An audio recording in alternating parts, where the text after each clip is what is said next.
अपने पूर्वज माताजी सिंधिया की पुण्यतिथि पर उन्हें याद करते हुए केंद्रीय मंत्री सिंधिया ने कहा कि माताजी सिंधिया ने पानीपत की तीसरी लड़ाई के बाद एक बार फिर मराठा सेना को इकट्ठा किया और देश के लाल किले पर हिंदवी स्वराज का झंडा फहराया।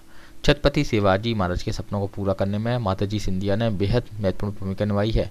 इतिहास इसका गवाह है। उनके 16 पूर्वजों ने मुगलों और अंग्रेजों से लड़ते हुए अपने प्राणों को आहुत किया है। आज महाजी महाराज की पुण्यतिथि है और जिन्होंने इस भारत की एकता और अखंडता बनाने के लिए छत्रपति शिवाजी महाराज का सपना हिंदवी स्वराज का साकार किया था। पानीपत की तीसरी लड़ाई के बाद जब मराठा फौज ने अपने जीवन का बलिदान दिया देश की एकता और अखंडता बनाए रखने के लिए,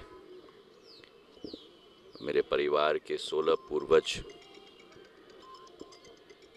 ने देश के लिए अपना जीवन का बलिदान दिया। महाजी महाराज एक ही मेरे वंशज बचे थे उस पानीपत की तीसरी लड़ाई में, और वो भी रणभूमि में बहुत गंभीर रूप से घायल, उनका पैर कट गया था और एक अपाहिज होने के बावजूद 1761 मकर संक्रांति के दिन 14 जनवरी के 10 साल बाद दोबारा सेना को खड़ा करके अटक से कटक और भैरूच से प्रयागराज इलाहाबाद तक मराठा साम्राज्य की स्थापना की और 10 फरवरी 1771 पहली बार एक हिंदू राजा ने लाल किले पर अपनी नाग निशानी ध्वज को स्थापित की और दिल्ली के लाल किले से एक भारत और श्रेष्ठ भारत की विचारधारा के साथ लोक सेवा और जनसेवक के रूप में शासन किया 32 वर्ष 1803 तक।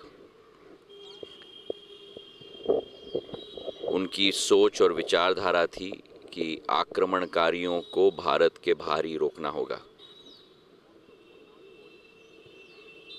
और अंग्रेज़ों ने अपने इतिहास में भी लिखा था कि सबसे बड़ा कांटा अंग्रेज़ के रास्ते में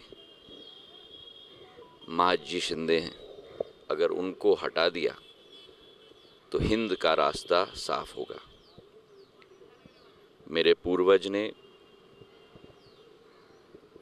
अपनी साम्राज्य नहीं बनाई, छत्रपति शिवाजी महाराज का सपना साकार किया, विकास और प्रगति की शासन बनाई। बहुत कम लोगों को मालूम है, लेकिन यमुना से पहली बार दिल्ली को पानी देने की योजना महाजी महाराज के समय में स्थापित हुई थी। दिल्ली के सारे सुएज के लाइंस महाजी महाराज के समय में स्थापित हुई थी। 12 हिंदू राव अस्पताल जो जाना जाता है आज, वो भी उनके समय में स्थापित थी।